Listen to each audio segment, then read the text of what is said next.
ಓಂ ಶ್ರೀ ಗುರುಭ್ಯೋ ನಮಃ. ಸದ್ಗುರು ಭಗವಾನ್ ಶ್ರೀ ಶ್ರೀಧರವರ ಚರಿತ್ರೆ ಅಧ್ಯಾಯ 9.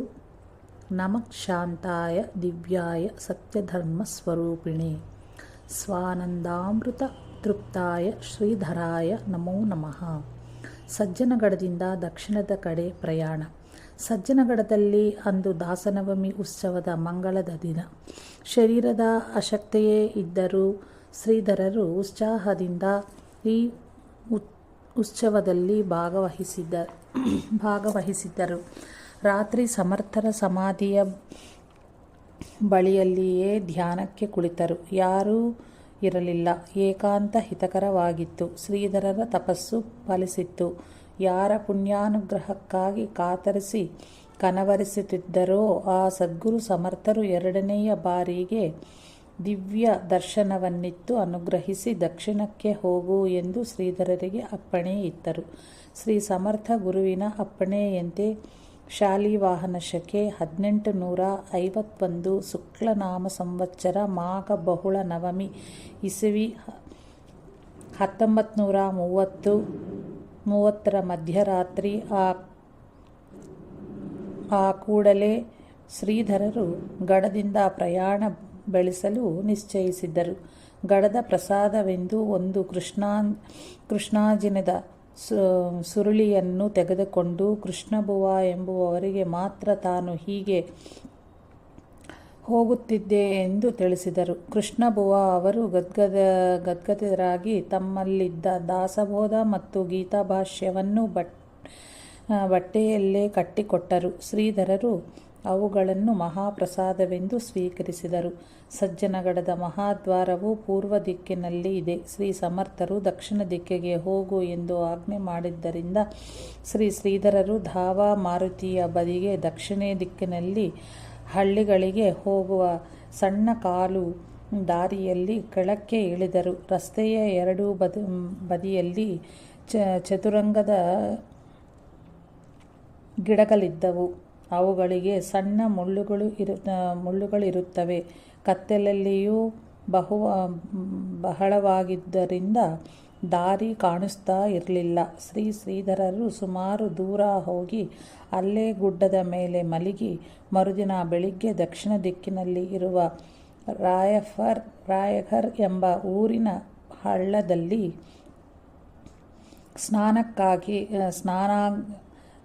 ಸ್ನಾನಾಗ್ನಿಕವನ್ನು ಮಾಡಿ ಅಲ್ಲಿಯ ಜನರು ಪ್ರೀತಿಯಿಂದ ಕೊಟ್ಟ ನೆಲಗಡಲೆ ಬೆಲ್ಲವನ್ನು ತಿಂದು ದಕ್ಷಿಣ ದಿಕ್ಕು ಎಂಬ ಒಂದೇ ಗುರಿಯಿಂದ ಮುಂದೆ ಹೊರಟರು. ಸಮರ್ಥರ ಆದೇಶದ ಮೇರೆಗೆ ಶ್ರೀಧರರು ಗಡ ಬಿಟ್ಟು ಹೋದರೆಂದು ಕೃಷ್ಣಬುವಾರಿಂದ ಮರುದಿನ ಗಡದಲ್ಲಿ ಇರುವವರೆಗೆಲ್ಲ ಗೊತ್ತಾಯಿತು. ಶ್ರೀಧರರ ಮೇಲೆ ಅಪರಿಮಿತ ವಿಶ್ವಾಸವಿಟ್ಟಿದ್ದ ಅನಂತ ದಾಸರೆಂಬ ವಿದ್ಯಾವಂತ ರಾಮದಾಸಿಗಳಿಗೆ ಶ್ರೀಧರರಿಗೆ ಶ್ರೀ ಸಮರ್ಥರ ಅಪ್ಪಣೆಯಾದರೂ ನಿಜವೋ ಅಲ್ಲವೋ ಎಂಬ ಯೋಚನೆಯುಂಟಾಯಿತು. ಅಂದು ಸಂಜೆ ಅವರು ಕೆರೆಯ ಬಳಿಗೆ ಸ್ನಾನ ಸಂಧ್ಯಾವಂದನೆಗಳೆಂದು ಹೋದಾಗ ಇಬ್ಬರು ಮಾತನಾಡುತ್ತಿರುವುದು ಕೇಳಿಸಿತು. ಆ ಹುಡುಗನಿಗೆ ಆದ ಅಪ್ಪಣೆ ನಮಗೆ ನಿನ್ನೆಯೇ ಕೇಳಿಸಿತು. ಶ್ರೀ ಸಮರ್ಥರು ಯಾರಿಗೆ ಹೇಳಿದರೋ ಎಂದು ಅಂದುಕೊಂಡವು. ಆ ಹುಡುಗ ಮಧ್ಯರಾತ್ರಿಯಲ್ಲಿಯೇ ಹೊರಟು ಹೋದನಂತೆ. ಈ ಮಾತುಗಳನ್ನು ಕೇಳಿದ ಅನಂತದಾಸರಿಗೆ ಮಾತನಾಡಿದವರಾರೆಂದು ಕುತೂಹಲ ಉಂಟಾಗಿ ಅಲ್ಲಿಗೆ ಹೋಗಿ ನೋಡಿದರೆ ಯಾರೂ ಇರಲಿಲ್ಲ. ಶ್ರೀ ಸಮರ್ಥರೇ ನನ್ನ ಅನುಮಾನ ನಿವಾರಣೆಗಾಗಿ ಆ ರೀತಿ ಹೇಳಿದರು ಎಂದು ಅವರಿಗೆ ತಕ್ಷಣ ಅರಿವಾಗಿ ಸಮಾಧಾನವಾಯಿತು. ಈ ಸಂಗತಿಯನ್ನು ಮುಂದೆ ಅವರು ಎಷ್ಟೋ ಬಾರಿ ತಮ್ಮ ಪ್ರವಚನಗಳಲ್ಲಿ ತಿಳಿಸಿದ್ದರು. ಕಲ್ಲು ಮುಳ್ಳನ್ನದೇ ಹಾದಿ ಸವೆಸುತ್ತಿದ್ದ ಶ್ರೀಧರರು ಹಾದಿಯಲ್ಲಿದ್ದ ಒಂದು ಗುಡ್ಡವನ್ನೇರಿ ಅದರ ಆಚೆಗಿರುವ ಚೆರೆಗಾಂವ್ ಎಂಬ ಊರನ್ನು ಸೇರಿದರು. ಅಂದು ಏಕಾದಶಿ. ಸ್ನಾನಾದಿಗಳನ್ನು ಅಲ್ಲಿ ಮುಗಿಸಿ ಉಪವಾಸದಲ್ಲೇ ಅಲ್ಲಿಂದ ಹೊರಟು ನಡೆಯುತ್ತಿರುವಾಗ ಮತ್ತೊಂದು ಗುಡ್ಡವೂ ಸಿಕ್ಕಿತ್ತು. ಅದನ್ನು ಏರಿ ಇಳಿದಾಗ ಒಂದು ಊರು ಸಿಕ್ಕಿತ್ತು. ಜಲಾಶಯವೂ ಅಲ್ಲೇ ಇತ್ತು. ಆ ವೇಳೆಗಾಗಲೇ ಸಂಜೆ ಆಗಿದ್ದರಿಂದ ಸ್ನಾನಾನುಷ್ಠಾನಗಳನ್ನು ಮುಗಿಸಿ ಮುಂದಕ್ಕೆ ಹೊರಟಾಗ ಇವರು ಅನುಷ್ಠಾನ ಮಾಡುತ್ತಿದ್ದುದನ್ನೇ ನೋಡುತ್ತಾ ಕುಳಿತಿದ್ದ ಜನರ ಪೈಕಿ ಒಬ್ಬ ವಯೋವೃದ್ಧನು ಶ್ರೀಧರಿಗೆ ನಮಸ್ಕರಿಸಿ, ಸ್ವಾಮಿ, ಈಗಲೇ ಸಂಜೆಯಾಗಿದೆ, ಈಗ ಎಲ್ಲಿ ಹೋಗುವಿರಿ? ನಮ್ಮ ಊರಿನಲ್ಲಿಯೇ ತಂಗಿ ನಮ್ಮೆಲ್ಲರನ್ನೂ ಪಾವನಗೊಳಿಸಬೇಕು ಎಂದು ಪ್ರಾರ್ಥಿಸಿದರು. ಶ್ರೀಧರರು ಅವರ ಭಕ್ತಿಯನ್ನು ಮೆಚ್ಚಿ ಸಮ್ಮತಿ ಇತ್ತರು. ಎಲ್ಲರೂ ತಾಳ ವಾದ್ಯಗಳ ಸಹಿತ ಭಜನೆಯನ್ನು ಮಾಡುತ್ತಾ ಶ್ರೀಧರನ್ನು ಊರ ಹೊರಗಿನ ಆಂಜನೇಯ ದೇವಸ್ಥಾನಕ್ಕೆ ಕರೆದುಕೊಂಡು ಬಂದು ಯಥೋಚಿತ ಆಸನದಲ್ಲಿ ಕುಳ್ಳಿರಿಸಿ ಫಲಹಾರಕ್ಕೆ ತರುತ್ತೇವೆಂದು ಊರು ಒಳಕ್ಕೆ ಹೋದರು. ಶ್ರೀಧರರು ನಿತ್ಯ ನಿಯಮದಂತೆ ದಾಸಬೋಧನ 2 ಸಮಾಸಗಳನ್ನು 13 ಮನೋಬೋಧನಾ ಶ್ಲೋಕಗಳನ್ನು ಓದಿ ಧ್ಯಾನ ಮಾಡಿದರು. ಆ ವೇಳೆಗೆ ಎಲ್ಲರೂ ತಮ್ಮ ತಮ್ಮ ಮನೆಗಳಿಂದ ಹಾಲು, ಬಾಳೆಹಣ್ಣು, ನೆಲಗಡಲೆ ತಂದು ಶ್ರೀಧರರಿಗೆ ಅರ್ಪಿಸಲು ಶ್ರೀಧರರು ಆಂಜನೇಯನಿಗೆ ನೈವೇದ್ಯವನ್ನು ಒಪ್ಪಿಸಿ ತಮಗೆ ಸ್ವಲ್ಪ ಇಟ್ಟುಕೊಂಡು ಉಳಿದವೆಲ್ಲನ್ನೂ ಅವರಿಗೆ ಹಂಚಿಕೊಳ್ಳಲು ಹೇಳಿದರು.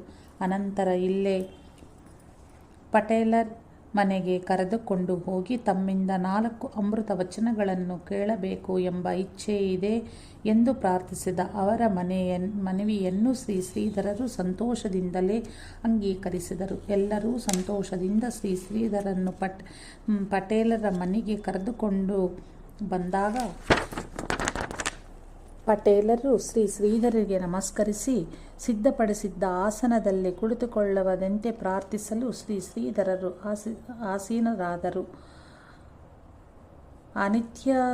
ಅನಿತ್ಯಮಸುಖಂ ಲೋಕಮಿಮಂ ಪ್ರಾಶ್ಯ ಭಜಸ್ವ ಮಾಂ. ಭಗವದ್ಗೀತೆ ಅಧ್ಯಾಯದಲ್ಲಿ ಈ ಶ್ಲೋಕದ ಮೇಲೆ ಪ್ರವಚನವಾಗಬೇಕು ಎಂದು ಜನರು ಭಿನ್ನವಿಸದಾಗ ಈ ಶ್ಲೋಕದ ಮೇಲೆ ಪ್ರವಚನವಾಗಬೇಕು ಎಂದು ಜನರು ವಿನ್ನಪಿಸಿದಾಗ ಶ್ರೀಧರರು ಪ್ರವಚನ ಪ್ರಾರಂಭಿಸಿದರು. ಆಸಾರೆ ಇಹ ಸಂಸಾರೇ ಸಾರಮೇಕಂ ಹರೇಃ ಪದಂ. ಅಸಾರವಾದ ಈ ಸಂಸಾರದಲ್ಲಿ ಶ್ರೀಹರಿ ಚರಣ ಯುಗಳದ ನಿಷ್ಕಾಮ ಭಕ್ತಿಯೊಂದೇ ಸಾರವಾದದ್ದು. ಆದ್ದರಿಂದ ನರನು ನಾರಾಯಣವಾಗುವನು. ಈ ಜಗತ್ತಿನಲ್ಲಿ ಬೇಸರವನ್ನುಂಟ ಮಾಡದೇ ಇರುವ ಒಂದು ಪದಾರ್ಥವೂ ಇಲ್ಲ. ತನ್ನ ಪ್ರಾಪ್ತಿಯ ಕಾಲಕ್ಕೂ ಉಪಭೋಗದ ಕಾಲಕ್ಕೂ ಅಥವಾ ಉಪಭೋಗದ ಕೊನೆಗೂ ಯಾವ ತರಹದ್ದಾದರೂ ಒಂದು ದುಃಖವನ್ನು ಉಂಟು ಮಾಡದೇ ಇರುವ ಯಾವ ಒಂದು ಉಪಭೋಗವೂ ಇಲ್ಲ. ದೇಹದಷ್ಟು ಹೇಸಿಗೆ ಪದಾರ್ಥ ಇನ್ನೊಂದಿಲ್ಲ. ಇಂತಹ ದೇಹದಿಂದ ಅನುಭವಿಸಲು ಬೇಸರವನ್ನು ಉಂಟು ಮಾಡದಿರುವ ಯಾವ ಸುಖವಿದೆ? ಹಾಗೇನಾದರೂ ಇದ್ದರೆ ಅದು ಶ್ರೀಹರಿ ಚರಣಾರವಿಂದಗಳ ಸುಖವೇ ಸರಿ. ಇದನ್ನು ಅನುಭವಿಸುವಾಗ ದೇಹಭಾವವಿರುವುದಿಲ್ಲ. ಇದು ಭಕ್ತಿ ಪರವಶತೆಯಿಂದ ಉಂಟಾಗುವ ಸರ್ವಾಧಿಕ ಸುಖ. ಪರಮಾತ್ಮನ ನೀರವ ಆನಂದ ರೂಪವಾದ್ದರಿಂದ ಅವನಿಂದ ಸಿಗುವ ಸುಖವೂ ನೀರವ ಆನಂದ ರೂಪವಾಗಿರುವುದು. ಶಾತಿಶಯ ಪದಾರ್ಥಗಳ ಸುಖವನ್ನು ಬಿಟ್ಟು ಈ ನಿರತಿಶಯ ಸುಖಕ್ಕಾಗಿ ಪ್ರಯತ್ನ ಪಡುವುದರಿಂದಲೇ ಈ ಮನುಷ್ಯ ಜನ್ಮದ ಸಾರ್ಥಕವಾಗುವುದು. ಜಗತ್ತಿನ ಎಲ್ಲ ಸುಖವೂ ದುಃಖ, ಭಯ, ಶೋಕ, ಬೇಸರೆ, ಚಿಂತೆ, ಅಪೂರ್ಣತೆ, ಅನುಕೂಲ ಮನಪ್ರವೃತ್ತಿ, ದೇಶ ಕಾಲ ವಸ್ತುಗಳ ಸಾಪೇಕ್ಷತೆ ಮುಂತಾದವುಗಳಿಂದ ಕೂಡಿರುವುದು. ಇದಕ್ಕೆ ವಿರುದ್ಧವಾದ ಸುಖವೇ ಪರಮಾತ್ಮನ ಸುಖ. ಅದು ಸರ್ವ ನಿರಪೇಕ್ಷ ಸ್ವತಃ ಸಿದ್ಧ, ಅತಿ ದುಃಖರಹಿತ, ಶೋಕ ಶೂನ್ಯ, ನಿರ್ಭಯ, ಎಂದೆಂದಿಗೂ ಬೇಸರವನ್ನುಂಟು ಮಾಡದ, ಎಲ್ಲ ಚಿಂತೆಯನ್ನು ದೂರ ಮಾಡುವಂತಾಗಿದ್ದದ್ದೇ. ಸಮಾಸಕ್ತಂ ಯಥಾ ಚಿತ್ತಂ ಜಂತೋಷವಿಷಯಗೋಚರೇ ಯದ್ಯೇವಂ ಬ್ರಹ್ಮಣಿ ಸ್ಯಾತ್ಯಕ್ಯೂನ ಮುಚ್ಚೇತ ಬಂಧನಾತ್. ಚಿತ್ತವು ವಿಷಯಗಳಲ್ಲಿ ಆಸಕ್ತಿ ಇಷ್ಟೇ. ಪರಮಾತ್ಮನಲ್ಲಿ ಆಸಕ್ತನಾದರೆ ಯಾರೂ ತಾನೇ ಬಂಧನಿಂದ ಬಿಡುಗಡೆಯನ್ನು ಹೊಂದುವುದಿಲ್ಲ. ಭಗವಂತನ ಭಕ್ತಿ ಮಾಡಲು ಬೇರೆ ಯಾವ ಅಭ್ಯಾಸವೂ ಬೇಡ. ದೇಹದ ಪದಾರ್ಥಗಳ ಧ್ಯಾನ ಹಿಡಿದು ಈವರೆಗೆ ನಮಗೆ ಆದದ್ದು ಸುಖವಲ್ಲದೆ ದುಃಖವೇ ಸರಿ. ಅವುಗಳಲ್ಲಿ ಸುಖವೇ ಇಲ್ಲದಿದ್ದಾಗ ಅವುಗಳನ್ನು ಸುಖವೆಂದು ಭಾವಿಸಿ ನಾವು ವಿಷಯಗಳನ್ನು ಎಷ್ಟು ಅನುಭವಿಸಿದರೂ ಅವು ದುಃಖವನ್ನೇ ಕೊಡುತ್ತಿರುವವು.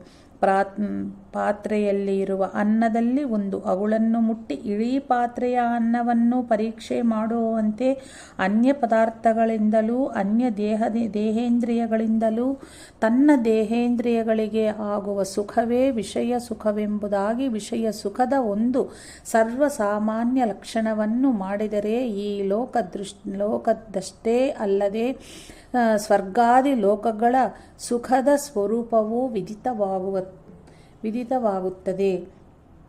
ಬಾಹ್ಯ ಪದಾರ್ಥಗಳಿಂದ ದೇಹೇಂದ್ರಿಯಗಳಿಂದ ಮೊದಲು ಸುಖ ಸಿಕ್ಕಂತೆ ಕಂಡರೂ ದುಃಖ ರೂಪಗಳೇ ಅವು ಆಗಿವೆಯೇ ಎಂದು ನಿಶ್ಚಯವಾದ ಮೇಲೆ ಜಗತ್ತಿನ ಹೊರತಾಗಿರುವ ಶ್ರೀ ಹರಿಯೇ ಸುಖವೆಂದಾಯಿತು. ಸುಖಕ್ಕಾಗಿ ನಾವು ಆತನ್ನು ಆಶ್ರಯಿಸಿದರೆ ಸುಖ ಸಿಕ್ಕುವುದು ಮತ್ತು ಜಗತ್ತಿನ ಪದಾರ್ಥಗಳನ್ನು ಎಷ್ಟು ಆಶ್ರಯಿಸಿದರೂ ಅವುಗಳಿಂದ ನಿಜ ಸುಖವೂ ಸಿಗದು ಎಂದೇ ನಿಶ್ಚಯವಾಗಿತ್ತು.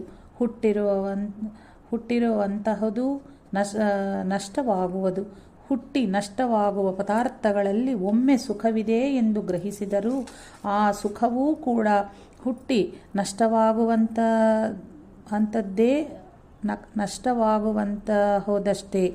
ಆದ್ದರಿಂದ ಹುಟ್ಟಿ ನಷ್ಟವಾಗುವ ಪದಾರ್ಥಗಳು ದುಃಖ ರೂಪಗಳು ಎಂದೇ ನಿಶ್ಚಯವಾಯಿತು. ಉತ್ಪತ್ತಿ ನಾಶನಗಳಿಂದ ಹೊರತಾಗಿ ನಿತ್ಯದಲ್ಲಿಯೂ ಯಾವುದೂ ಇರುತ್ತದೆಯೋ, ಯಾವಾಗಲೂ ಯಾವ ವಿಕಾರವನ್ನು ಹೊಂದಿ ನಷ್ಟವಾಗುವಂತಹುದು ಯಾವುದೂ ಅಲ್ಲವೋ ಅದೇ ಸುಖದ ಲಕ್ಷಣ. ಉತ್ಪತ್ತಿ ನಾಶರಹಿತವಾದ ಸುಖವನ್ನು ಉತ್ಪತ್ತಿ ನಾಶವುಳ್ಳ ದೇಹ ಇಂದ್ರಿಯ ಪದಾರ್ಥ ಕ್ರಿಯೆ ಮುಂತಾದವುಗಳಿಂದ ಪಡೆಯಲು ಹವಣಿಸುವುದು ಮೂರ್ಖತನವಲ್ಲವೇ?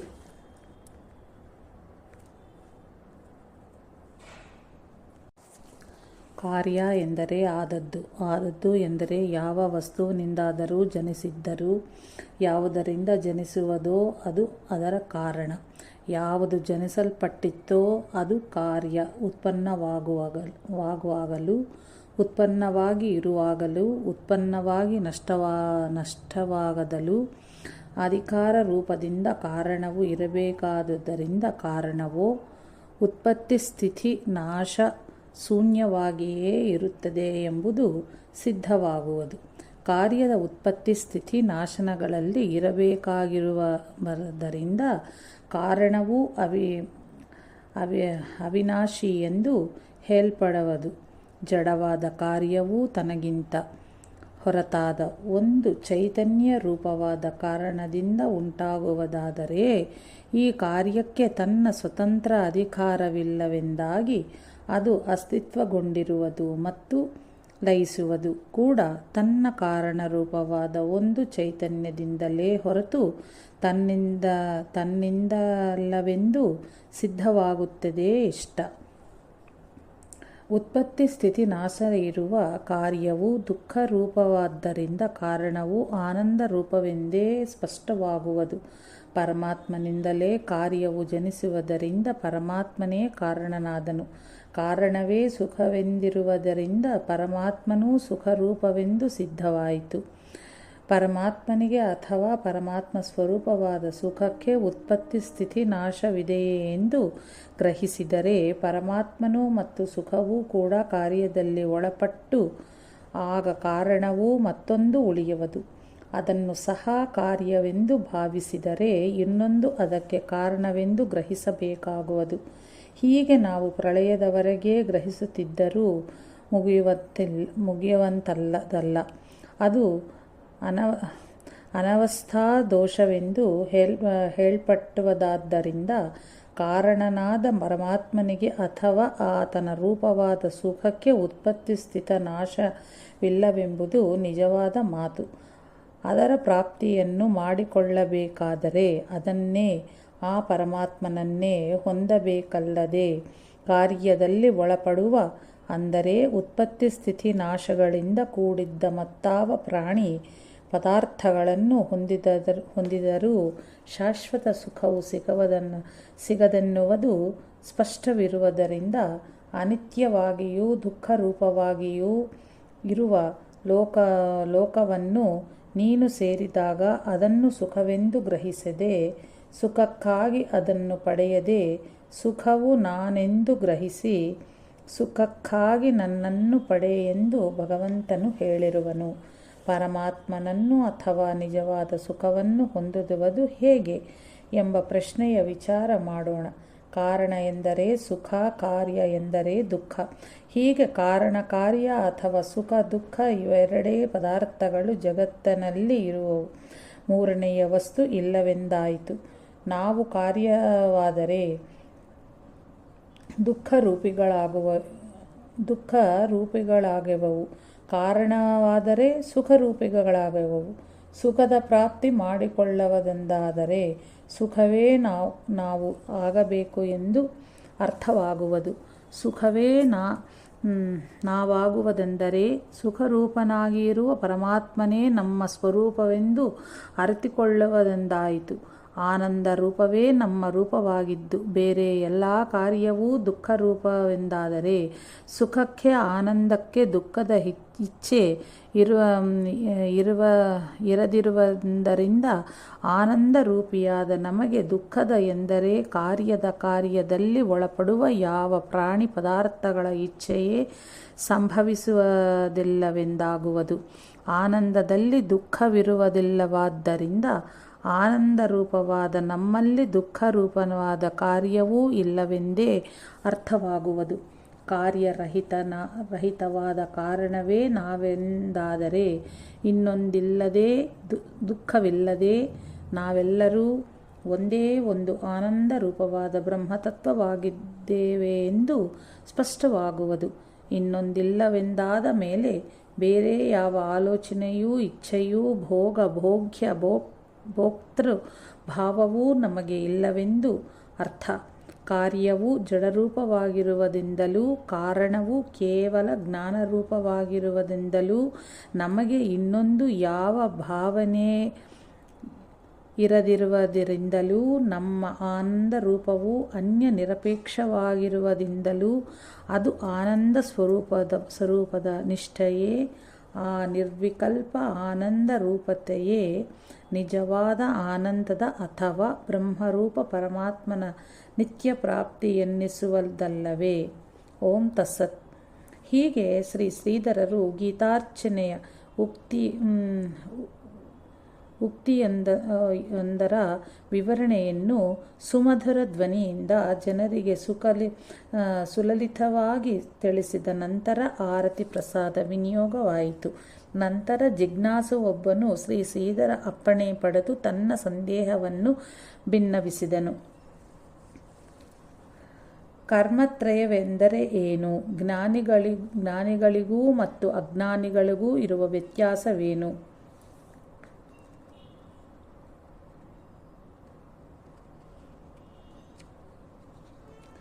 ನಾಭುಕ್ತಂ ಕ್ಷೀಯತೆ ಕರ್ಮ ಕಲ್ಪಕೋಟಿ ಶತ್ರೈರಪಿ ಪ್ರಾರಬ್ಧ ಕರ್ಮಣಾಂ ಭೋಗದೇವ ಕ್ಷಯಃ ಎಂಬ ವಚನವು ವಾಣಿಗೆ ಹೇಗೆ ಅನ್ವಯಿಸುತ್ತದೆ? ಒಬ್ಬನ ಪ್ರಾರಬ್ಧ ಕರ್ಮವು ಕೆಟ್ಟದಾಗಿದ್ದರೆ ಆತನಿಗೆ ನಿವೃತ್ತಿ ಮಾರ್ಗದಿಂದ ಮೋಕ್ಷ ಪಡೆಯಲು ಸಾಧ್ಯವಾಗುವುದೋ ಇಲ್ಲವೋ ದಯವಿಟ್ಟು ಅನುಗ್ರಹಿಸಬೇಕು. ಆಗಲಿ ನಿನ್ನ ಸಂದೇಹಕ್ಕೆ ಉತ್ತರ ಕೊಡುವೆನು. ಶತಕೋಟಿ ಕಲ್ಪಗಳಷ್ಟು ಜನ್ಮಗಳನ್ನೆತ್ತಿ ಬಂದರೂ ಮಾಡಿದ ಕರ್ಮಗಳು ಭೋಗಿಸುವುದರಿಂದ ಮಾತ್ರ ಕ್ಷಯವಾಗುತ್ತೆ. ಮೊದಲು ಮಾಡಿದ ಕರ್ಮಗಳು ನಿವೃತ್ತಿಯಾಗಬೇಕಾದರೆ ಅವುಗಳ ಫಲವನ್ನು ಅನುಭವಿಸಲೇಬೇಕು ಎಂಬ ಶ್ರುತಿವಾಕ್ಯಗಳು ಎಂದಿಗೂ ಹುಸಿಯಾಗುವುದಿಲ್ಲವಷ್ಟೇ. ಕ್ರಿಯತ ಇತಿ ಕರ್ಮ, ಮಾಡಲ್ಪಟ್ಟದಕ್ಕೆ ಕರ್ಮ ಎನ್ನುವರು.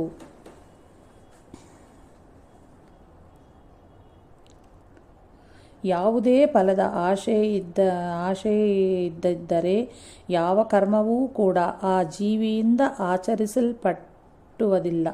ಯಾವ ಫಲದ ಆಶೆಯನ್ನಿಟ್ಟು ಯಾವ ಕರ್ಮವನ್ನು ಜೀವಿಯು ಮಾಡಿರುತ್ತಾನೋ ಆ ಫಲವು ಸಿದ್ಧಿಸಿರುವವರೆಗೆ ಅವನಿಗೆ ಸಮಾಧಾನವಿರುವುದಿಲ್ಲ. ಆ ಫಲಗಳನ್ನು ಅನುಭವಿಸಿದ ಮೇಲೆ ಅವನಿಗೆ ಕೃತ್ರಿಮವಾದ ಸಮಾಧಾನವಾದರೂ ಆಗುವುದು.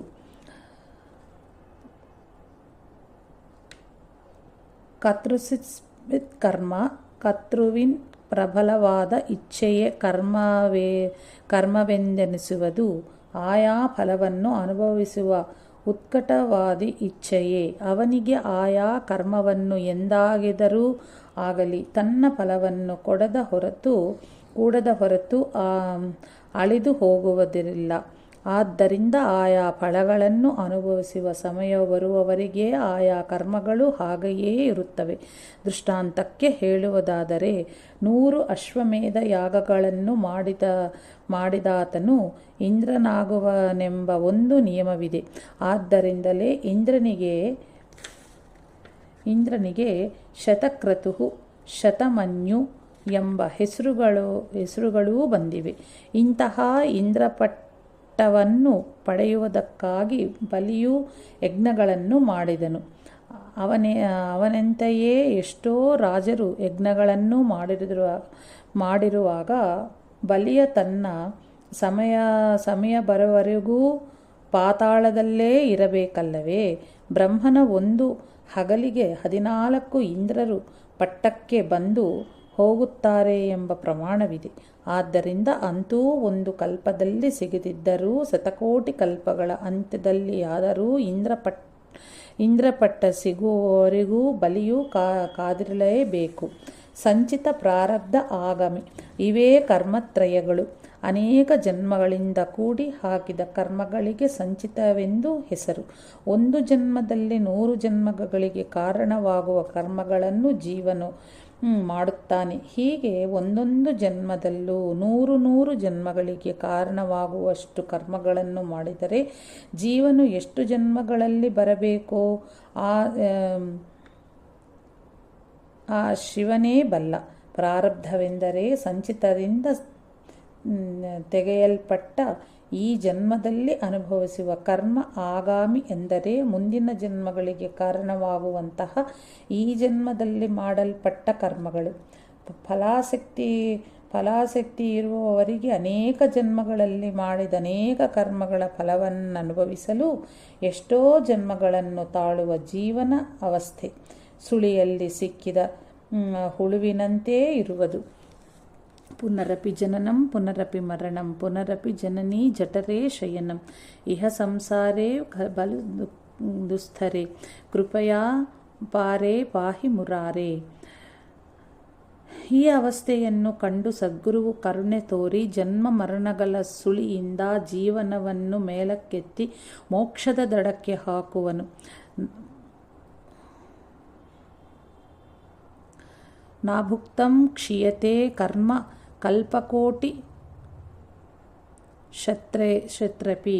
ಕರ್ಮ ಫಲರೂಪವಾದ ವಿಷಯದ ವಾಸನೆಯಿರುವವರಿಗೆ ಶತಕೋಟಿ ಕಲ್ಪಗಳನ್ನು ಕಳೆದರೂ ಫಲವನ್ನು ಅನುಭವಿಸದೆ ಕರ್ಮ ಕ್ಷಯವಾಗುವುದಿಲ್ಲ ಎಂದ ಸಿದ್ಧಾಂತ. ಜನ್ಮ ದುಃಖಂ ಜರಾ ದುಃಖಂ ಮೃತ್ಯು ದುಃಖಂ ಪುನಃ ಪುನಃ ಸಂಸಾರ ಸಾಗರೇ ದುಃಖಂ ತಸ್ಮಾತ್ ಜಾಗ್ರತ. ಜನ್ಮವೂ ದುಃಖ, ಮುಪ್ಪು ದುಃಖ, ಮರಣವೂ ದುಃಖ. ಇದನ್ನು ಪುನಃ ಪುನಃ ಒದಗಿಸುವ ವಿಷಯ ವಾಸನೆಯೂ ದುಃಖವೇ. ಸರ್ವಂ ದುಃಖಂ ವಿವೇಕಿಗಳಿಗೆ ಎಲ್ಲವೂ ದುಃಖ ರೂಪಗಳೇ ಸರಿ. ಮುಕ್ತಿ ಮಿಚ್ಛತಿ ಚೇತಾತ್ ವಿಷಯವತ್ಯಜ. ಮುಕ್ತಿ ಬೇಕಾದರೆ ವಿಷಯಗಳನ್ನು ವಿಷಯದಂತೆ ತ್ಯಜಿಸು ಎಂಬ ಉಕ್ತಿ ಇದೆ. ದುಃಖ ರೂಪವಾದ ವಿಷಯಗಳನ್ನು ತ್ಯಜಿಸುವುದೆಂದರೆ ತ್ಯಜಿಸುವುದರಿಂದ ಸಂಸಾರ ಜನ್ಮ ಮರಣಗಳ ನಿವೃತ್ತಿಯಾಗಿ ಇವುಗಳಿಗೆ ಹೊರತಾದ ಶಾಶ್ವತವಾದ ಸುಖವೂ ಸಿಗುತ್ತದೆ. ಅದೇ ಮುಕ್ತಿ. ಸುಷುಪ್ತಿಯಲ್ಲಿ ಎಲ್ಲ ವಿಷಯಗಳ ಪ್ರಪಂಚದ ಇಂದ್ರಿಯಗಳ ನಿವೃತ್ತಿಯಾದರೂ ನಿಜವಾದ ಸುಖ ಸಿಕ್ಕಿರುವುದಿಲ್ಲ. ಯಾಕಂದರೆ ಸುಷುಪ್ತಿಯಲ್ಲಿ ಏನೂ ತಿಳಿಯದಿರುವ ಅಜ್ಞಾನವಿದೆ. ಈ ಅಜ್ಞಾನ ಇರುವ ತನಕ ಜಾಗ್ರತ ಮತ್ತು ಸ್ವಪ್ನದ ದುಃಖ ರೂಪ ಸಂಸಾರದ ಉತ್ಪತ್ತಿಯೂ ಹಾಗೂ ಎಲ್ಲಕ್ಕೂ ಕಾರಣವಾದ ವಿಷಯ ವಾಸನೆಯೇ ಉತ್ಪತ್ತಿಯೂ ಆಗುತ್ತದೆ. ಆದ್ದರಿಂದ ಇವೆಲ್ಲವುಗಳ ನಿವೃತ್ತಿಯಾಗಬೇಕಾದರೆ ಜ್ಞಾನವೊಂದರಿಂದಲೇ ಎಂದು ಸಿದ್ಧವಾಯಿತು. ಜ್ಞಾನಾತ್ವೇ ದೇವಂ ಜನ್ಮ ಮೃತ್ಯು ಪ್ರಹಾಣಿ. ದೇವರನ್ನು ತಿಳಿಯುವುದರಿಂದ ಜನ್ಮ ಮೃತ್ಯುಗಳ ನಾಶನವಾಗುವೆಂಬ ಶ್ರುತಿ ವಾಕ್ಯಾನುಸಾರ ಪರಮಾತ್ಮನನ್ನು ತಿಳಿಯುವುದರಿಂದಲೇ ಮೋಕ್ಷ ಪ್ರಾಪ್ತಿಯೆಂದು ನಿಶ್ಚಯವಾಯಿತು.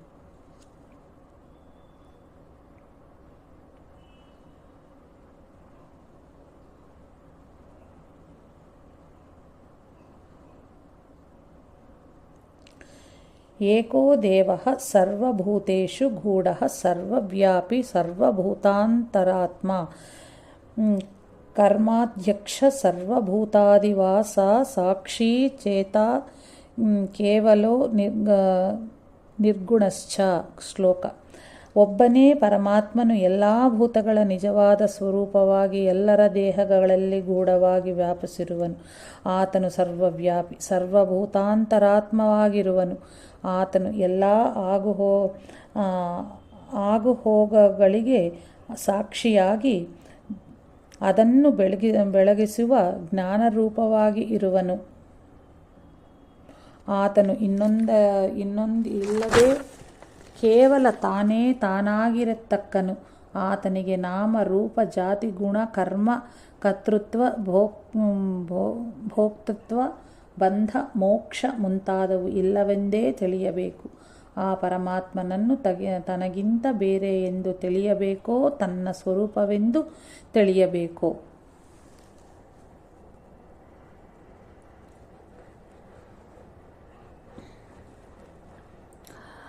ತದ್ಬ್ರಹ್ಮಹತಿ ವ್ಯಾಹರತೆ ಪರಿವ್ರಾಜಕ. ಅದ್ವಿತೀಯ ಆನಂದ ಘನ ಬ್ರಹ್ಮವೇ ನಾನೆಂದು ಉಸಿರಬೇಕು. ಬ್ರಹ್ಮವು ಅದ್ವಿತೀಯವಾದ್ದರಿಂದ ಅದೇ ನಾನೆಂದು ತಿಳಿದು ಆ ನಿಷ್ಠೆಯಲ್ಲೇ ಇರಬೇಕು. ಆ ಪರಬ್ರಹ್ಮ ಸ್ವರೂಪವೇ ನಾನೆಂದು ತಿಳಿದವನು ಎಲ್ಲ ಬಂಧನಗಳಿಂದಲೂ ಬಿಡುಗಡೆಯನ್ನು ಹೊಂದುತ್ತಾನೆ. ನಾನು ಎಂಬ ಅರಿವು ಅಚೇತನ ಪದಾರ್ಥಗಳೆಂದಾದರೆ ಚೇತನರೂಪ ಪರಮಾತ್ಮನ ಅರಿವೇ ಅದಾಗುವುದು. ಆ ಚೇತನರೂಪವಾದ ಪರಬ್ರಹ್ಮವು ಆನಂದ ರೂಪವಾಗಿದೆ. ಆನಂದೋ ಬ್ರಹ್ಮ, ಆನಂದವೇ ಬ್ರಹ್ಮವಾಗಿರುವುದು. ತದ್ವಿಜ್ಞಾನೇನ ಪರಿಪಶ್ಯಂತಿ ಧೀರ ಆನಂದ ರೂಪಾಮೃತಂ ಯದ್ಯಭಾತಿ. ಎಲ್ಲರ ರೂಪವಾದ ಪರಮಾತ್ಮನ ಯಥಾರ್ಥ ರೂಪವಾದ ಜ್ಞಾನದಿಂದ ವಿವೇಕಗಳು ಅವಿನಾಶಿ ಆನಂದ ರೂಪವೆನ್ನೇ ಎಲ್ಲೆಡೆಯಲ್ಲಿಯೂ ನೋಡುತ್ತಾರೆ.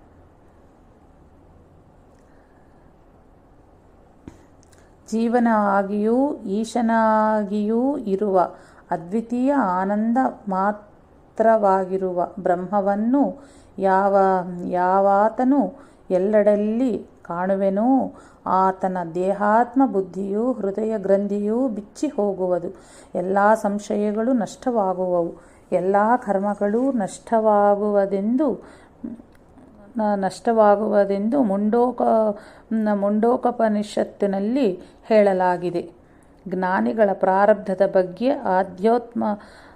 ಆಧ್ಯಾತ್ಮೋಪನಿಷತ್ತು ಕೆಲವು ಶ್ಲೋಕಗಳನ್ನು ನೋಡೋಣ. ನಾನು ಜನ್ಮ ಜರಾ ಮೃತ್ಯು ರಹಿತನಾದನೆಂದು ಯಾವಾತನು ಕೇವಲ ಬ್ರಹ್ಮರೂಪದಿಂದ ಆನಂದ ಸ್ವಮಾತ್ರನಾಗಿರುವ ಆತ್ಮಸ್ವರೂಪವನ್ನು ಹೊಂದಿರುವನೋ ಅಂಥ ಸ್ವಮಾತ್ರನಾಗಿರುವವನಿಗೆ ಆ ಆನಂದ ಮಾತ್ರ ಸ್ವರೂಪದಲ್ಲಿ ಈ ಪ್ರಾರಬ್ಧ ಕಲ್ಪನೆಯೂ ಎಲ್ಲಿಂದ ಬರುವುದು? ದೇಹಾತ್ಮ ಬುದ್ಧಿಯಿಂದ ಪ್ರಾರಬ್ಧ ಸಿದ್ಧಿಸುವುದು. ದೇಹಾತ್ಮ ಭಾವವೂ ಹೇಗೋ ಇಷ್ಟವಾದದ್ದಲ್ಲವೆಂದಾದ ಮೇಲೆ ಪ್ರಾರಬ್ಧ ವಿಚಾರವನ್ನೇ ಬಿಟ್ಟುಬಿಡಿರಿ.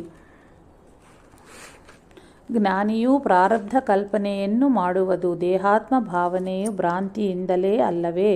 ಬರಿಯ ಅಧ್ಯಸ್ಥವಾದದಕ್ಕೆ ರಜ್ಜು ಸರ್ವದಂತೆ ಇರುವಿಕೆಯೇ ಇಲ್ಲವೆಂದಾದ ಮೇಲೆ ಅಂಥ ಇರದಿರುವ ಅಸತ್ಯ ವಸ್ತುವಿನ ಹುಟ್ಟು ಎಲ್ಲಿಂದ ಬರುವುದು?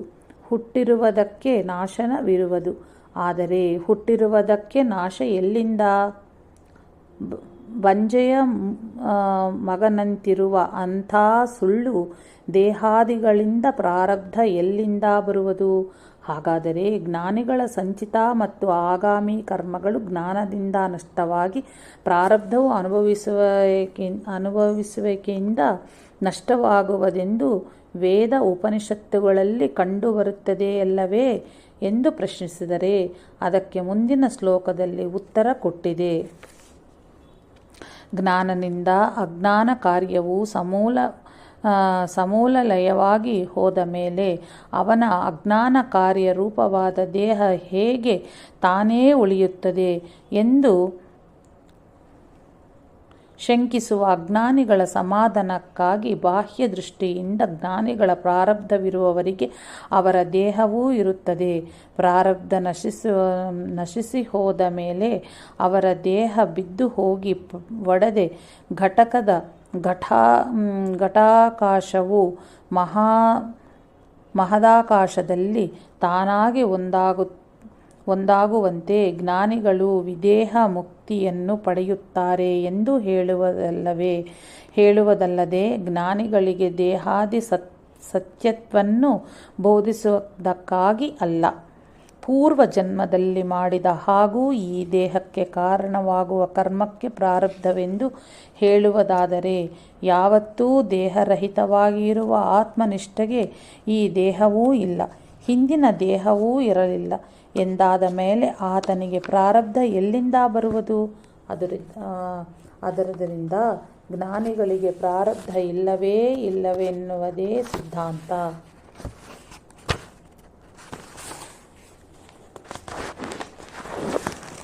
ನಮಗೆ ದೇಹ ತೋರುತ್ತಿದ್ದು ಆ ದೇಹದಿಂದ ಕರ್ಮ ಆಗುತ್ತಿರುವುದು, ಅದ ಆಗುವ ಕರ್ಮಗಳಿಗೆ ಇಷ್ಟಾನಿಷ್ಟ ಫಲ ಸಿಗಬೇಕಾಗಿರುವುದು ಕಂಡುಬರುತ್ತದೆ. ಆದರೆ ಜ್ಞಾನಿಗೆ ದೇಹದಿಂದ ಆಗುವ ಪುಣ್ಯ ಪಾಪಾತ್ಮಕವಾದ ಸುಖ ದುಃಖರೂಪವಾದ ಫಲವೂ ಸಿಗದೆಂದಾದರೆ ಆ ಕರ್ಮದ ವ್ಯವಸ್ಥೆ ಏನು? ಕ್ಷಣಮೇಕಂ ಕೃತಂ ಕ್ರತು ಶತಸ್ಯಾಪಿ, ಒಂದು ಕ್ಷಣವಾದರೂ ಆತ್ಮನಿಷ್ಠೆಯಲ್ಲಿದ್ದರೆ 100 ಯಜ್ಞಗಳನ್ನು ಮಾಡಿದಷ್ಟು ಪುಣ್ಯ ಬರುತ್ತದೆ ಎಂದು ಶ್ರುತಿ ಇದೆ. ಉಣ್ಣುವಾಗ, ತಿನ್ನುವಾಗ, ನೀರು ಕುಡಿಯುವಾಗ, ಹೋಗುವಾಗ, ಬರುವಾಗ, ಶ್ವಾಸೋಚ್ಛ್ವಾಸ ಮಾಡುವಾಗ ಸಹಜವಾಗಿ ಆಗುವ ಕ್ರಿಮಿಕೀಟಾದಿ ಹತ್ಯೆಯ ಪಾತಕ ಆಗುವುದಲ್ಲದೆ ಈ ಪುಣ್ಯಪಾತಗಳ ಫಲ ಯಾರಿಗೆ ಸೇರುವುದು? ಸಂಚಿತವು ಜ್ಞಾನದಿಂದ ಸ್ಪಷ್ಟವಾಗುವುದೆಂದು ಮಾನ್ಯ ಮಾಡೋಣ. ವಿಷಯದ ಇಚ್ಛೆ, ಮುಂದಿದ ಜನ್ಮದ ಆಶೆ, ಕರ್ತೃತ್ವ, ಭೋಕ್ತ ಇತ್ಯಾದಿ ಭಾವನೆಗಳು ಜ್ಞಾನಿಯಲ್ಲಿ ಇರುವುದರಿಂದ ಆಗಾಮಿ ಕರ್ಮವೂ ಜ್ಞಾನಿಗೆ ಇಲ್ಲ. ಪ್ರಾರಬ್ಧ ಅನುಭವಿಸಿ ಲಯವಾಗುತ್ತದೆ ಎಂದು ಭಾವಿಸಿದರೂ ದೇಹವಿರುವವರಿಗೆ ಆದ ಕರ್ಮದ ವ್ಯವಸ್ಥೆ ಏನು ಎಂಬ ಪ್ರಶ್ನೆಗೆ ಶ್ರುತಿ ಸ್ಮೃತಿಗಳು ಹೀಗೆ ಸಮಾಧಾನ ಹೇಳುತ್ತವೆ.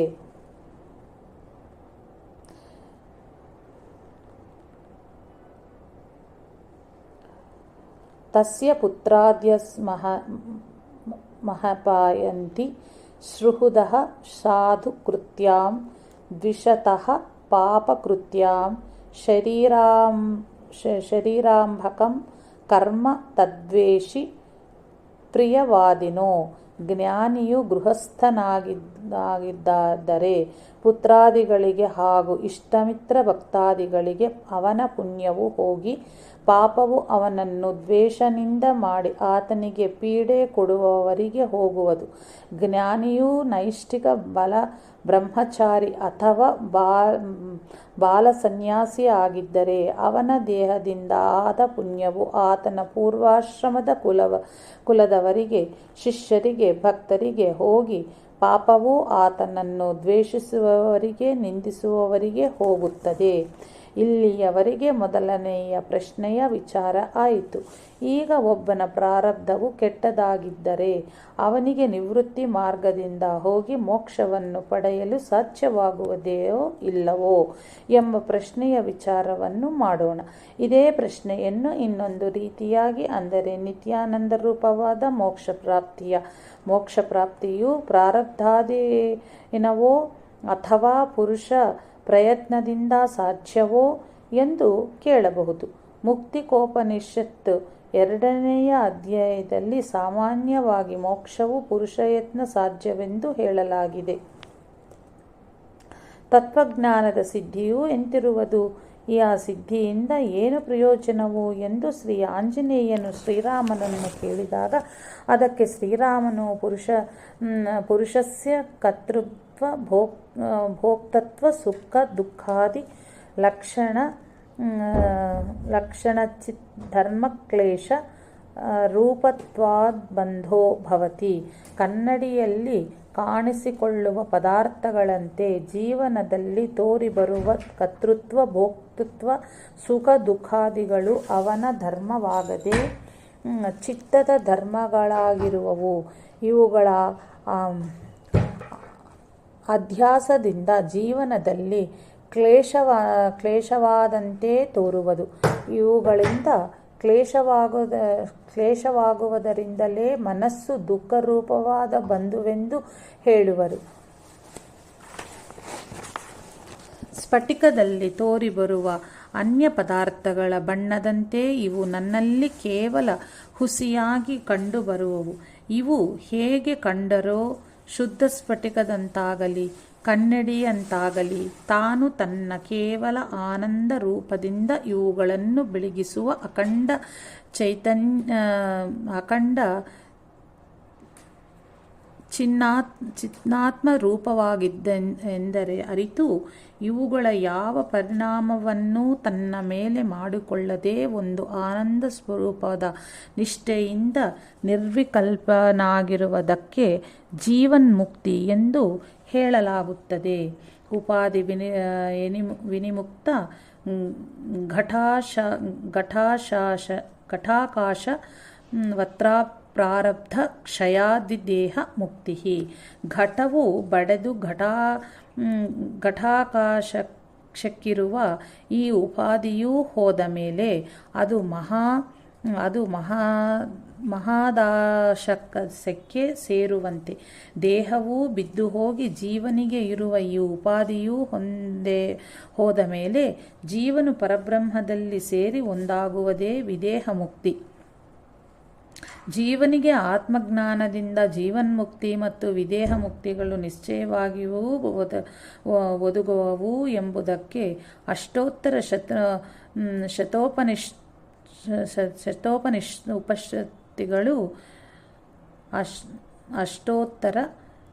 ಶತೋಪನಿಷತ್ತುಗಳು ಪ್ರಮಾಣವಾಗಿರುವವು. ಈ ಜೀವನ್ಮುಕ್ತಿ ವಿದೇಹ ಮುಕ್ತಿಗಳನ್ನು ಹೊಂದಿರುವುದರಿಂದ ಯಾವ ಪ್ರಯೋಜನವೂ ಕೈಸೇರುವುದೆಂದರೆ ಕರ್ತೃತ್ವಾದಿ ದುಃಖ ನಿವೃತ್ತಿದ್ವಾ ನಿತ್ಯಾನಂದ ವ್ಯಾಪ್ತಿ ಪ್ರಯೋಜನಂ ಭವತಿ.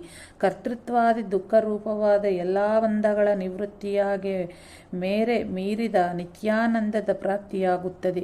ಈ ನಿತ್ಯಾನಂದ ರೂಪವಾದ ಮೋಕ್ಷದ ಪ್ರಾಪ್ತಿ ಪ್ರಾರಬ್ಧವೇನೋ ಪುರುಷ ಪ್ರಯತ್ನ ಸಾಧ್ಯವೋ ತತ್ಪುರುಷ ಪ್ರಯತ್ನ ಸಾಧ್ಯಂ ಭವತಿ. ಅದು ಪುರುಷ ಪ್ರಯತ್ನ ಸಾಧ್ಯವೇ ಸರಿ. ಸ್ವತಃ ತನ್ನ ಅಜ್ಞಾನದಿಂದ ಬದ್ಧನಾದ ಜೀವನಿಗೆ ತನ್ನ ಸ್ವರೂಪದ ಪ್ರಾಪ್ತಿಗಾಗಿ ಒಂದು ಅಜ್ಞಾನವಲ್ಲದೆ ಮತ್ತಾನ ಪ್ರಾರಬ್ಧ ಅಡಬಡುತ್ತದೆ.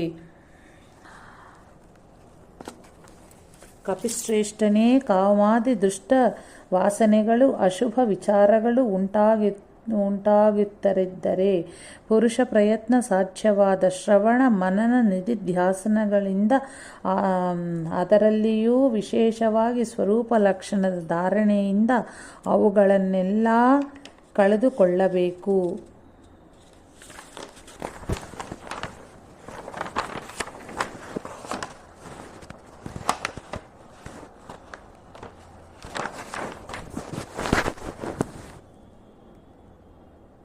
ಶುಭಾಶುಭ ಮಾರ್ಗಗಳಿಂದ ವಾಸನಾರೂಪಿ ಜಲವು ಪ್ರವಹಿಸುವುದು. ತನ್ನ ಪ್ರಯತ್ನದಿಂದ ಹೊಳೆಯ ನೀರನ್ನು ತನ್ನ ತೋಟದ ಕಡೆಗೆ ಹಾಯಿಸುವಂತೆ ಶುಭ ಮಾರ್ಗದ ಕಡೆಗೆ ವಾಸನೆಯೂ ಹರಿಯುವಂತೆ ಮಾಡಬೇಕು. ಆ ಹೊಳೆಯ ನೀರು ಬೇರೆ ಕಡೆಗೆ ಹೋಗುತ್ತಿದೆ ಎಂದು ತಿಳಿದು ಬಂದರೆ ಆ ಕಡೆ ತಡೆಹಾಕಿ ತೋಟದ ಕಡೆಗೆ ಹೋಗುವಂತೆ ಮಾಡುವ ಹಾಗೆ ಚಿತ್ತವು ಅಶುಭ ಭಾವನೆಗಳ ಕಡೆಗೆ, ಅಪವಿತ್ರ ಭಾವಗಳ ಕಡೆಗೆ, ವೈಷಯಿಕ ಕಲ್ಪನೆಗಳ ಕಡೆಗೆ ಹರಿಯುವುದಾಗಿ ಕಂಡರೆ ಆ ಕಡೆಗೆ ವಿವೇಕವಾದ ತಡಿಕೆ ಹಾಕಿ ಶುಭವಾಸನೆ ಕಡೆಗೆ ಅದು ಹರಿಯುವಂತೆ ಮಾಡಬೇಕು ಎಂಬುದಾಗಿ ಶ್ರೀರಾಮದೇವರು ಆಂಜನೇಯನ್ನು ನಿಮಿತ್ತ ಮಾಡಿ ನಮಗೆಲ್ಲ ಹೇಳಿದ್ದಾರೆ. ಆಕಾಶದಲ್ಲಿ ಮೇಘಗಳ ಆಕೃತಿಗಳು ತೋರಿ ಮಾಯವಾಗುವಂತೆ ಜ್ಞಾನ ಮಾತ್ರನಾಗಿರುವ ತನ್ನಲ್ಲಿ ಆಯಾ ವೃತ್ತಿಗಳು ತೋರಿ ಮಾಯವಾಗುವವು. ಸಮುದ್ರಕ್ಕೆ ತೆರೆಗಳು ಅಭಿನ್ನವಾಗಿರುವಂತೆ ವೃತ್ತಿಗಳು ಆನಂದ ಮಾತ್ರ ಸ್ವರೂಪಕ್ಕೆ ಅಭಿನ್ನವಾಗಿರುವವು ಎಂದು ತಿಳಿದು ಅಭ್ಯಾಸವನ್ನು ಕಳಚ ಹಾಕಬೇಕು ಎಂದು ಶ್ರೀಧರರು ನುಡಿದರು. ಅಷ್ಟರಲ್ಲಿ ಮತ್ತೊಬ್ಬನು ಮುಂದೆ ಬಂದು, ಸ್ವಾಮಿ, ಪ್ರತಿಯೊಬ್ಬ ಮನುಷ್ಯನ ನೀಚೋಚ್ಚಗತಿಗೆ ಅವನವನ ಕರ್ಮವೇ ಕಾರಣಭೂತನವಾಗಿರುವುದು ಎಂಬುದಾಗಿ ಆತ್ಮಾನಾಂ ವಸಾಯದೇತ್ ಎಂಬ ಗೀತಾವಾಕ್ಯದಿಂದ ತಿಳಿದು ಬರುವುದು. ಒಂದು ಕುಲದಲ್ಲಿ ಯಾರೋ ಒಬ್ಬರು ಬ್ರಹ್ಮನಿಷ್ಠರಾದರೆಂದರೆ, ಜ್ಞಾನಿಗಳಾದರೆಂದಾದರೆ ಅವರ ಪುಣ್ಯದಿಂದ ಆ ಕುಲದ ಉದ್ಧಾರವೂ ಆಗುವುದು. ಕುಲಮೇ ಕೋತ್ತರ ಶತಂ ತಾರಯತಿ ಎನ್ನುವ ವಾಕ್ಯವಿರುವುದು. ಅಂದಾಗ ಇವರೆರಡವ ಸಮನ್ವಯ ಹೇಗೆ ಮಾಡಬೇಕು ಎಂದು ಪ್ರಶ್ನಿಸಿದನು. ಆಗ ಶ್ರೀಧರರು, ಒಂದು ಬಡೆ ಕುಟುಂಬದಲ್ಲಿ ಪ್ರಾಯಕ್ಕೆ ಬಂದ ಒಬ್ಬ ಹುಡುಗನು ತನ್ನ ಪ್ರಯತ್ನದಿಂದ ವಿದ್ಯೆ ಓದಿ ನೌಕರಿಯನ್ನು ಹೊಂದಿದೆಯೋ ಅಥವಾ ಇನ್ನಾವುದೋ ಪ್ರಕಾರದಿಂದಲೋ ಶ್ರೀಮಂತನಾದಾಗ ಅವನು ಇರುವುದಲ್ಲಿವರೆಗೂ ಅವನ ಆ ಇಡೀ ಕುಟುಂಬದ ಪೋಷಣೆಯೂ ಇವನಿಂದಲೇ ಆಗುವುದು.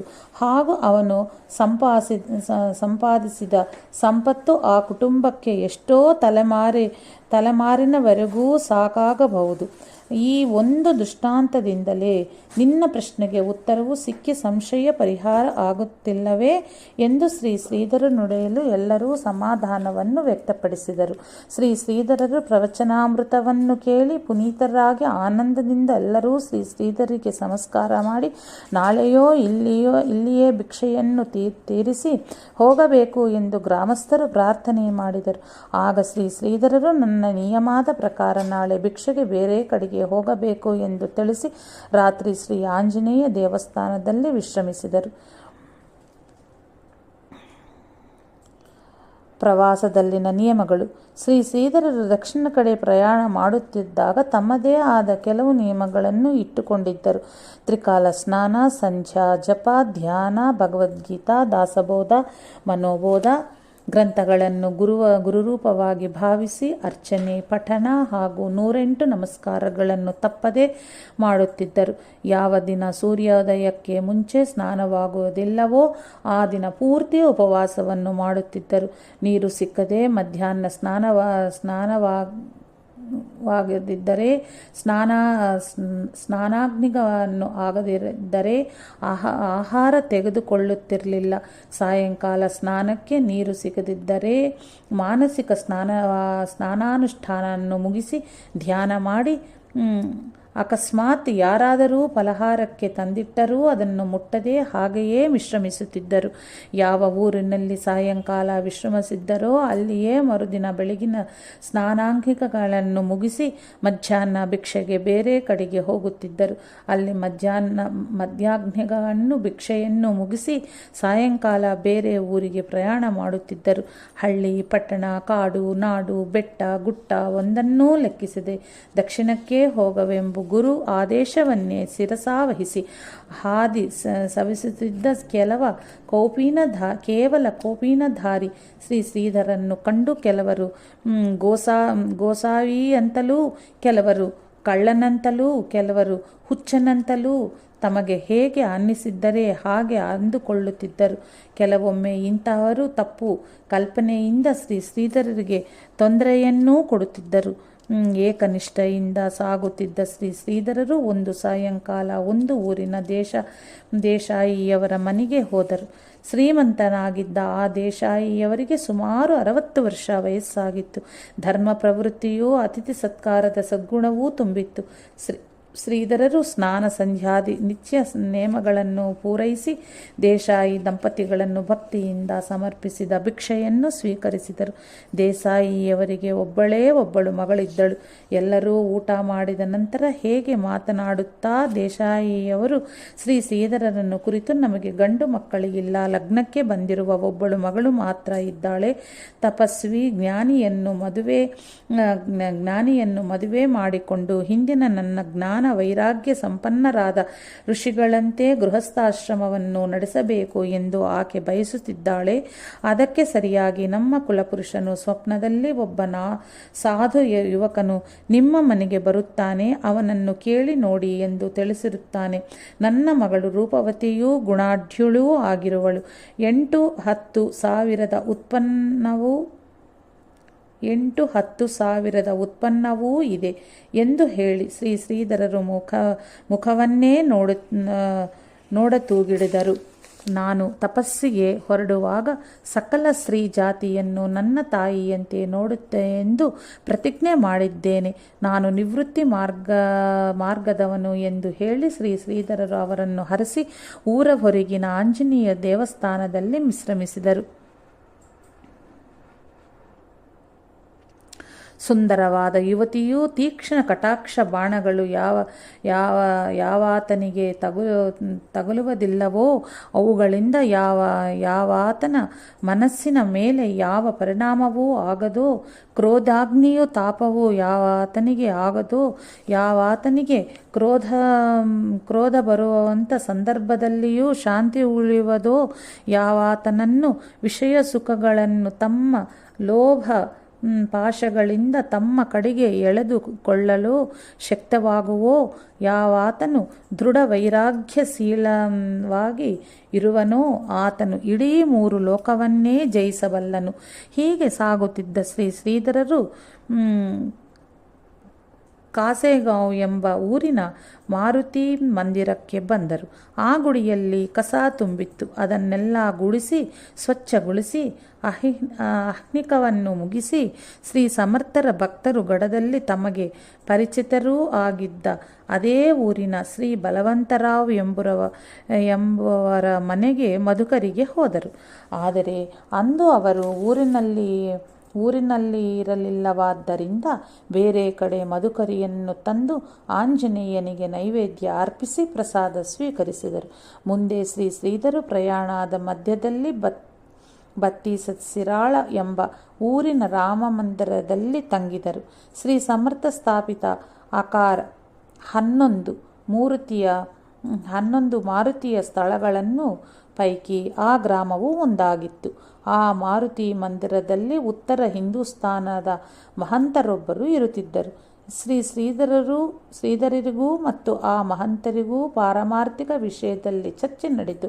ಆ ಮಹಂತರಿಗೆ ಶ್ರೀ ಶ್ರೀಧರರ ಬಗ್ಗೆ ತುಂಬ ಆದರವುಂಟಾಯಿತು. ಶ್ರೀ ಶ್ರೀಧರರು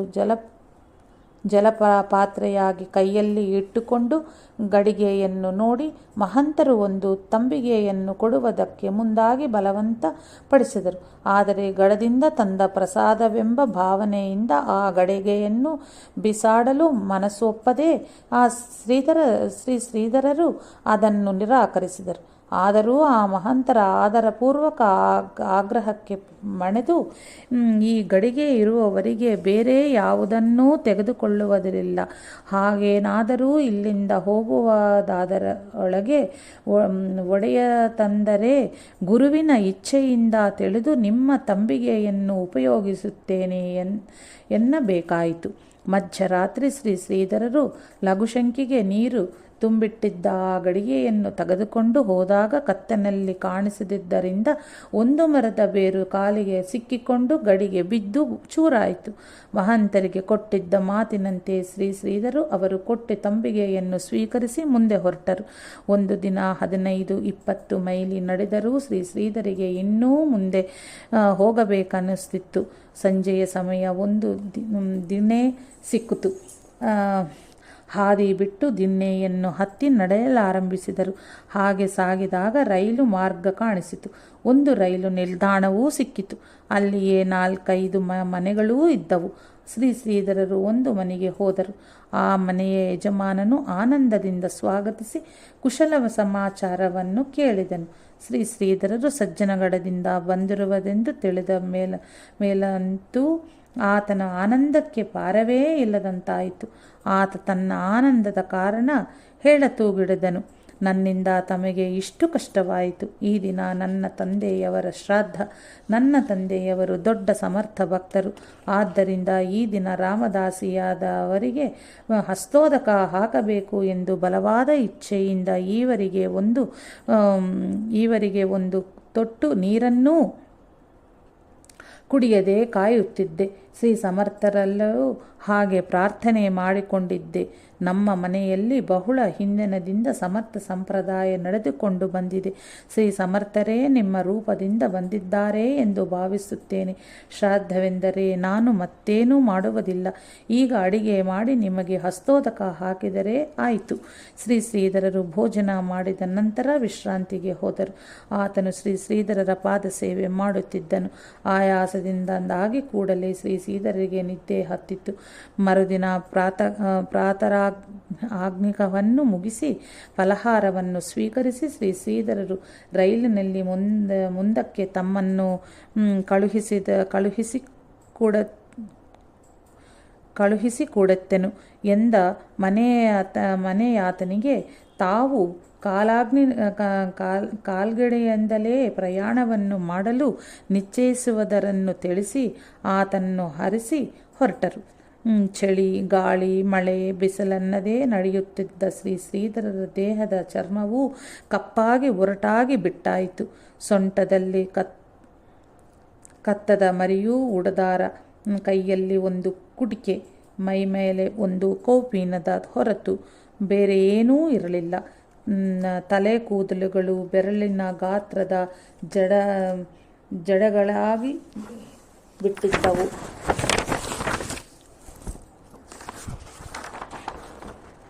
ಕೆಲವರು ಇವರನ್ನು ನೋಡಿ ಭೂತ ಪಿಶಾಚಿಗಳ ಕಲ್ಪನೆಯನ್ನೂ ಮಾಡಿದರು. ಸಣ್ಣ ಸಣ್ಣ ಹುಡುಗರು ಅಪಹಾಸ್ಯ ಮಾಡುತ್ತಾ ಇವರ ಮೇಲೆ ಕಲ್ಲು ಎಸೆಯುತ್ತಿದ್ದರು. ಯಾವುದಕ್ಕೂ ಶ್ರೀ ಶ್ರೀಧರರು ಏನೂ ಪ್ರತಿಕ್ರಿಯೆ ತೋರದೆ ಮೌನವಾಗಿ ಸಹಿಸುತ್ತಿದ್ದರು. ಒಂದು ಊರಿನಲ್ಲಿ ಶ್ರೀ ಶ್ರೀಧರರು ಕೆರೆಯಲ್ಲಿ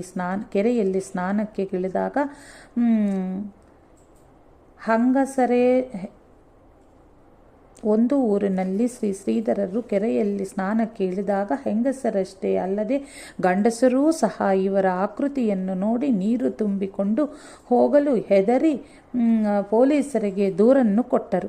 ಕೊನೆಗೆ 2 ಪೊಲೀಸರು ಶ್ರೀ ಶ್ರೀಧರನ್ನು ಪೊಲೀಸ್ ಠಾಣೆಗೆ ಕರೆದೊಯ್ದರು. ಶ್ರೀ ಶ್ರೀಧರರು ಸ್ನಾನವಾಗಿದ್ದರಿಂದ ಅಲ್ಲಿಯೇ ಒಂದು ಕಡೆ ಕುಳಿತು ಅಹ್ನಿಕಾದಿಗಳನ್ನು ಪೂರೈಸಿದರು. ಅದನ್ನು ನೋಡಿ ಆ ಪೊಲೀಸರು ಶ್ರೀ ಶ್ರೀಧರನ್ನು ಸಂದೇಹಿಸಿದ್ದಕ್ಕೆ ಪಶ್ಚಾತ್ತಾಪ ಪಟ್ಟು ಭಕ್ತ್ಯಾದರಗಳಿಂದ ಹಾಲು, ಹಣ್ಣು, ನೆಲಗಡೆಗಳನ್ನು ಫಲಹಾರಕ್ಕಾಗಿ ತಂದುಕೊಟ್ಟರು. ಮುಂದೆ ಹಾಗೆ ಹೋಗುತ್ತಿರುವಾಗ ದಾರಿಯಲ್ಲಿ ಸಿಕ್ಕ ಬಾವಿಯಲ್ಲಿ ಇಳಿದು ಸ್ನಾನ ಮಾಡಿ ಅಹ್ನಿಕವನ್ನು ಪೂರೈಸಿ ರಾತ್ರಿಯಲ್ಲಿ ಊರು ಸೇರಬೇಕು ಎಂದು ನಿಶ್ಚಯಿಸಿ ಆ ಬಾವಿಯಲ್ಲಿ ಇಳಿದರು. ಸ್ವಲ್ಪ ದೂರ ಹೊಲದಲ್ಲಿ ಕೆಲಸ ಮಾಡುತ್ತಿದ್ದ ಒಬ್ಬ ಹೆಂಗಸು ಇವರು ಬಾವಿಗೆ ಇಳಿಯುವುದನ್ನು ನೋಡಿದಳು. ಬಾವಿಯ ನೀರು ಅಷ್ಟು ಶುದ್ಧವಾಗಿರದರೆ ಹಾಳು ಬಿದ್ದ ಬಾವಿಯಂತೆ ಕಾಣಿಸುತ್ತಿದ್ದರೂ ಶ್ರೀಧರರು ಅದನ್ನು ಮನಸ್ಸಿಗೆ ತಂದುಕೊಳ್ಳದೆ ಸ್ನಾನವನ್ನು ಮುಗಿಸಿ ಆಹ್ನಿಕಕ್ಕೆ ಕುಳಿತರು. ಅಷ್ಟರಲ್ಲೇ ಮನುಷ್ಯರ ಛಾಯೆಯು ಆ ಬಾವಿಯಿಂದ ಹೊರಗೆ ಓಡಿ ಹೋದಂತೆ ಕಾಣಿಸಿತು. ಶ್ರೀಧರರು ಅದನ್ನು ನೋಡಿ ಭೂತ ಪಿಶಾಚಿಯೇ ಆದರೂ ಆಗಿರಬಹುದು, ಅದನ್ನು ಲಕ್ಷ್ಯಕ್ಕೆ ತೆಗೆದುಕೊಳ್ಳಲಿಲ್ಲ. ಶ್ರೀಧರರು ಜಪಾನುಷ್ಠಾನ ಮುಗಿಸಿ ಗ್ರಂಥಗಳಿಗೆ ಸಮರ್ಥರ ನಮಸ್ಕಾರ ಹಾಕಿ ಮುಗಿಸಿರುವಷ್ಟರಲ್ಲಿ ಹಿಂದಿನಿಂದ ಕೆಲವು ಜನರು ಬಂದು ಶ್ರೀಧರರ ಸುತ್ತಲೂ ಮುತ್ತಿ ಅವರನ್ನು ಹೊಡೆಯಲು ದೊಣ್ಣೆಗಳನ್ನು ಮೇಲಕ್ಕೆತ್ತಿದರು. ಶ್ರೀಧರರು ತಮ್ಮ ಶಾಂತ ಮುದ್ರೆಯಿಂದ ಅವರಲ್ಲಿದ್ದ ಒಬ್ಬ ವೃದ್ಧನ ಕಡೆಗೆ ನೋಡಿದರು. ಆ ವೃದ್ಧನು ಅವರೆಲ್ಲರನ್ನೂ ತಡೆದು ನಿಲ್ಲಿಸಿ ಶ್ರೀಧರನ್ನು ನೀನು ಯಾರು ಎಂದು ಕೇಳಿದನು. ಅದಕ್ಕೆ ಶ್ರೀಧರರು ನಾನು ಒಬ್ಬ ಸಮರ್ಥರ ಸೇವಕ, ಸಜ್ಜನಗಡದಿಂದ ರಾಮೇಶ್ವರದ ಕಡೆಗೆ ಹೊರಟಿದ್ದೇನೆ. ಇಲ್ಲಿ ಬಾವಿ ಕಾಣಿಸಿತು. ಸಾಯಂಕಾಲದ ನೇಮವನ್ನು ಮುಗಿಸಿ ದೇವರಿಗೆ ನಮಸ್ಕಾರ ಹಾಕುತ್ತಿದ್ದೆ. ಅಷ್ಟರಲ್ಲಿ ನೀವು ಬಂದಿರಿ ಎಂದು ಉತ್ತರಿಸಿದರು. ಒಂದು ಕ್ಷಣದ ಹಿಂದೆ ಹೊಡೆಯಲು ಬಂದಿದ್ದ ಆ ಜನರೆಲ್ಲರೂ ಇವರು ಒಬ್ಬ ಸಾಧುಗಳೆಂದ ತಿಳಿದು ತಪ್ಪಾಯಿತೆಂದರು. ಶ್ರೀಧರರ ಪಾದಕ್ಕೆ ಬಿದ್ದು ನಮಸ್ಕರಿಸಿ ಊರಿಗೆ ಬರುವಂತೆ ಪ್ರಾರ್ಥಿಸಿ ಭಜನೆಯ ಸಮೇತ ಅವರನ್ನು ಊರಿಗೆ ಕರೆದುಕೊಂಡು ಹೊರಟರು. ಆಗ ಆ ಊರನ್ನೆಲ್ಲ ಪ್ಲೇಗ್ ಇರುವುದರಿಂದ ಊರಿನ ಹೊರಗೆ ಬಿಡಾರಗಳನ್ನು ಹಾಕಿದ್ದರು. ಅಲ್ಲಿಯೇ ಒಂದು ಜಮಖಾನೆಯನ್ನು ಹಾಕಿ ಕುಳ್ಳಿರಿಸಿ ಫಲಹಾರವನ್ನು ನೀಡಿ ಸತ್ಕರಿಸಿದರು. ನಂತರ ಆ ವೃದ್ಧನು ಮುಂದೆ ಬಂದು ಭಕ್ತಿ ವಿಷಯದ ಮೇಲೆ ಪ್ರವಚನವನ್ನು ಮಾಡಬೇಕು ಎಂದು ಪ್ರಾರ್ಥಿಸಲು ಶ್ರೀಧರರು ಸಂತೋಷದಿಂದ ಪ್ರವಚನವನ್ನು ಪ್ರಾರಂಭಿಸಿದರು. ಪರಮಾತ್ಮನ ಭಕ್ತಿಯು ಬಹಳ ದೊಡ್ಡದು. ಅವನ ಭಕ್ತವಾತ್ಸಲ್ಯ ಅತಿ ಹೆಚ್ಚದ್ದು. ಆತನ ಮೇಲೆ ವಿಶ್ವಾಸನ್ನಿಟ್ಟು ಅಲ್ಲವೇ ನಾವು ಜೀವಿಸುವುದು. ಎಲ್ಲರನ್ನೂ ರಕ್ಷಿಸುವನು ಪರಮಾತ್ಮನೊಬ್ಬನೇ ಅಲ್ಲದೆ ಬೇರೆ ಯಾರಾದರೂ ತನ್ನ ರಕ್ಷಕರು ಇಂತಹವರೆಂದು ಹೇಳಿದರೂ ಅವರನ್ನು ಸಹ ಕಾಯುವನು ಪರಮಾತ್ಮನೇ ಸರಿ. ಅವನೊಬ್ಬನೇ ಸರ್ವಸಮರ್ಥ, ಕಾಲನಿಂದಲೂ ಬಿಡಿಸಬಲ್ಲ. ಅವನ ಕೃಪೆಗಿಂತ ಜಗತ್ತಿನಲ್ಲಿ ಅಗಾಧವಾದದ್ದು ಯಾವುದಿದೆ? ಅವನ ಆಜ್ಞೆಯಿಂದಲೇ ಸೂರ್ಯನು ಸಮಯಕ್ಕೆ ಸರಿಯಾಗಿ ಉದಯಿಸಿ ಅಸ್ತವಾಗುವನು. ಇಂದ್ರನು ಮಳೆ ಸುರಿಸುವನು. ಯಮನು ತನ್ನ ಕೆಲಸಗಳನ್ನು ಪ್ರಮಾದವಿಲ್ಲದೆ ಮಾಡುವನು. ಗಾಳಿ ಬೀಸುವುದು, ಅಗ್ನಿಯು ಸುಡುವುದು, ಬೀಜದಿಂದ ಮೊಳಕೆ ಎದ್ದು ದೊಡ್ಡ ವೃಕ್ಷವಾಗುವುದು. ಇವುಗಳನ್ನೆಲ್ಲ ಮಾಡುವನು ಪರಮಾತ್ಮನಲ್ಲವೇ? ಪಕ್ಷಿಗಳಿಗೆ ತರತರಹದ ಸ್ವರ, ಬಣ್ಣಗಳನ್ನು, ಹೂಗಳಿಗೆ ವಿವಿಧ ಆಕೃತಿ, ಬಣ್ಣ ಪರಿಮಳವನ್ನು, ಹಣ್ಣುಗಳಿಗೆ ಅಮೃತ ಸದೃಶ್ಯವ ಸ್ವಾದವನ್ನು, ಮಾನವನಿಗೆ ಮಾತನಾಡುವ, ಯೋಚಿಸುವ ಹಾಗೂ ಅವನ ಚಿಕ್ಕ ಕಣ್ಣುಗಳಿಂದ ಬಹು ವಿಶಾಲ ದೃಶ್ಯಗಳನ್ನು ಕಾಣುವ ಶಕ್ತಿಯನ್ನು ಕರುಣಿಸುವವನು ಪರಮಾತ್ಮನೇ ಅಲ್ಲವೇ? ಪರಮಾತ್ಮನಲ್ಲಿ ಅಚಲವಾಗಿ ಇರುವ ಅತಿಶಯವಾದ ಪ್ರೇಮವೇ ಭಕ್ತಿ.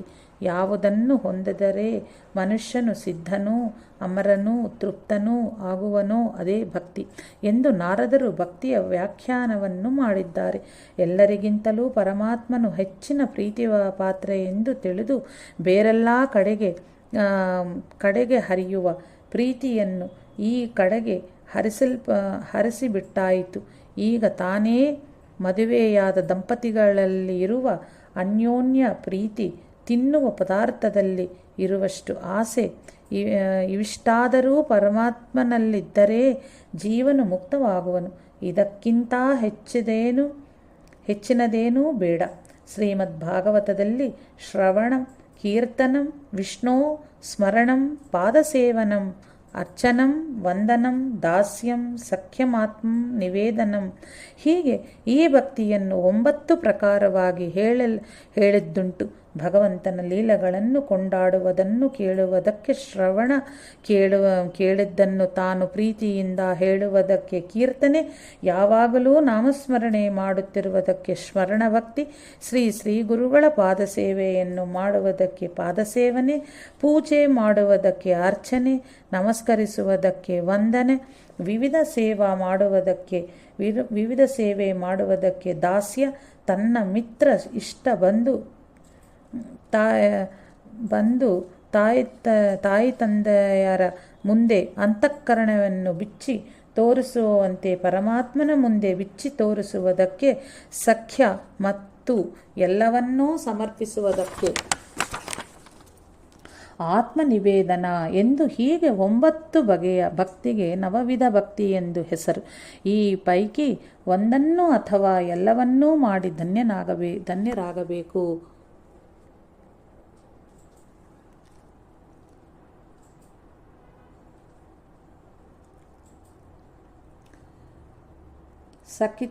ಸಕೃತ್ಯಮಾನ್ಹ ಶೀಘ್ರಮೇವಾ ವಿಭರ್ಭತಿ ಅನುಭಾವಯತಿ ಚ ಭಕ್ತಾನ್. ಹೀಗೆ ಆ ಪರಮಾತ್ಮನು ಮೆಚ್ಚುವಂತೆ ಆತನ ಭಕ್ತಿ ಮಾಡಿದರೆ, ಆತನ ಸ್ತುತಿ ಸ್ತೋತ್ರ ಧ್ಯಾನ ಜಪಗಳಲ್ಲಿದ್ದರೆ ಶೀಘ್ರವಾಗಿ ಅವನು ಆವಿರ್ಭವಿಸಿ ಭಕ್ತರನ್ನು ಅನುಗ್ರಹಿಸುವನು.